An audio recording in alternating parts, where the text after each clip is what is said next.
Have you ever just felt stuck? It's a feeling I think we all get at some point. So today, we're going to dive into the hidden architecture of that feeling and figure out why we so often stay right where we are, even when we really want to change.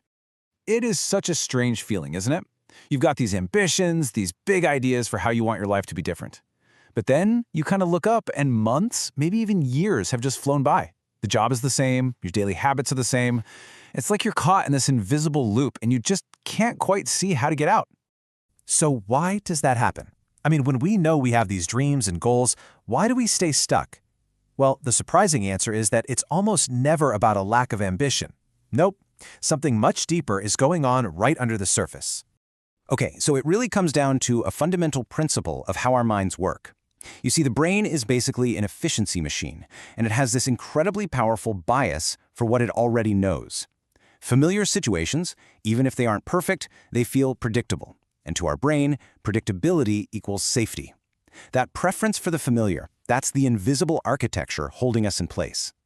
This brings us to that classic idea of the comfort zone. But that name, it's super misleading because comfort isn't really what it's about at all. It's more like a familiarity trap. Exactly. And this is the crucial point right here. The comfort zone isn't about feeling happy or fulfilled or even comfortable in a good way. It's simply about the absence of a threat. Your brain isn't asking, hey, am I thriving here? It's asking, am I safe?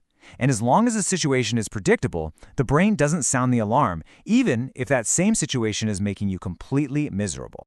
So our brain is constantly weighing these two options. On one side, you've got the known discomfort, that boring job where you know exactly what problems to expect every single week. And on the other side, you've got an unknown risk, a new career that might be amazing, but it also carries the possibility of failure.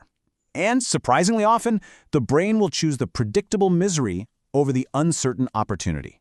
What's so fascinating is that this isn't some new, modern problem. Not at all. It's a really deep part of the human condition. Thousands of years ago, Stoic philosophers were observing this exact same behavior.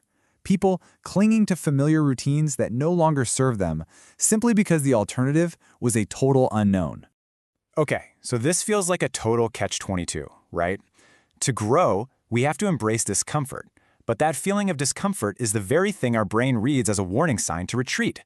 So how do we get around this biological wiring? Well, the key is to reframe what that feeling actually means. This is probably the most powerful reframe you can make. That feeling of hesitation, of uncertainty, that little bit of anxiety when you try something new, it's not a stop sign. It is not a warning that you're on the wrong path. It's just feedback. It's the feeling of your brain mapping new territory. And once you really understand that, the feeling starts to lose its power over you. I mean, think about it. That feeling of awkwardness when you first learn a new chord on a guitar, or that resistance you feel when you're lacing up your shoes for a new running habit, that's not a signal to stop. That discomfort is the feeling of growth. It's not a bug, it's actually a feature of your mind adapting.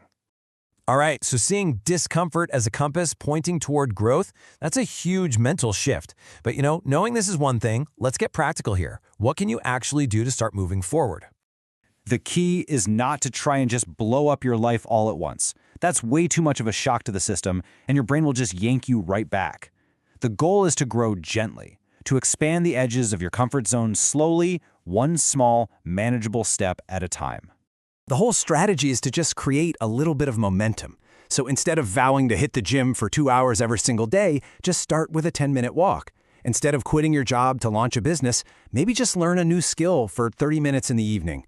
See, these actions are too small to trigger the brain's alarm system, but they build momentum and they slowly, gradually reshape what feels normal and familiar.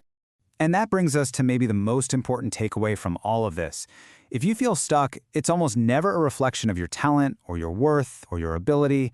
It's just a sign that your mind is doing its job, protecting the familiar. Understanding this, really understanding it, removes all that self-judgment and replaces it with a clear strategy for moving forward. The power is totally in your hands to gently redefine what's familiar to you.